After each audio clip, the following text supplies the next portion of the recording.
পরিবেশ, বন ও জলবায়ু পরিবর্তন। আজ বুধবার 25শে জুন বাংলাদেশ চীন মৈত্রী সম্মেলন কেন্দ্রে শুরু হচ্ছে বিশ্ব পরিবেশ দিবস ও পরিবেশ মেলা 2025 এবং জাতীয় বৃক্ষরোপণ অভিযান ও বৃক্ষ মেলা 2025। সকাল 11টায় এই আয়োজনের উদ্বোধন করবেন প্রধান উপদেষ্টা ডক্টর মোহাম্মদ ইউনূস।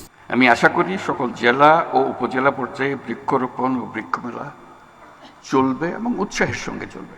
উদ্বোধনী অনুষ্ঠানে তিনি জাতীয় পরিবেশ পদক, বৃক্ষরোপণ ও বন্যপ্রাণী সংরক্ষণে জাতীয় পুরস্কার প্রদান করবেন। পাশাপাশি সামাজিক বনায়নের উপকারভোগীদের মধ্যে লভ্যাংশের চেক বিতরণ করবেন।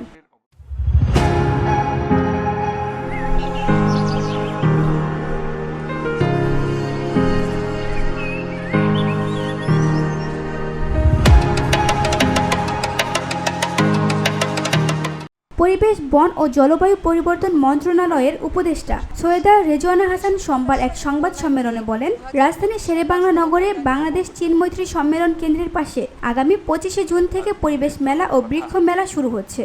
সেটা তাল মিলিয়ে না চলে উল্টো দিকে চলে। তিনি জানান, পরিবেশ মেলা চলবে 25 থেকে 27 জুন এবং বৃক্ষ মেলা চলবে 25শে জুন থেকে 24শে জুলাই পর্যন্ত, প্রতিদিন সকাল 9টা থেকে রাত 9টা পর্যন্ত।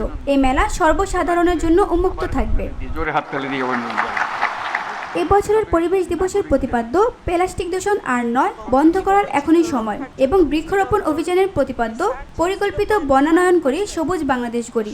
করার পরেও উপদেষ্টা বলেন, এই উপলক্ষে জেলা, উপজেলা এবং ঢাকা মহানগরের 100টি শিক্ষা প্রতিষ্ঠানে চিত্রাঙ্কন, বিতর্ক, স্লোগান প্রতিযোগিতা, সেমিনার ও শিল্প প্রতিষ্ঠান ভিত্তিক সচেতনতামূলক কার্যক্রমের আয়োজন করা হবে।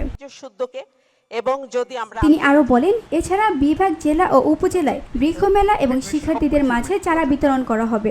জনসচেতনতা বাড়াতে মোবাইলে SMS প্রচারণা, ব্যানার স্থাপন ও জনসম্পৃক্ত কর্মসূচি বাস্তবায়ন করা হবে। মহিলা এবং মহোদয়গণ, আসসালামু আলাইকুম। VOD Bangla news desk. উপায় হলো যতটা সম্ভব এটা বর্জন করা।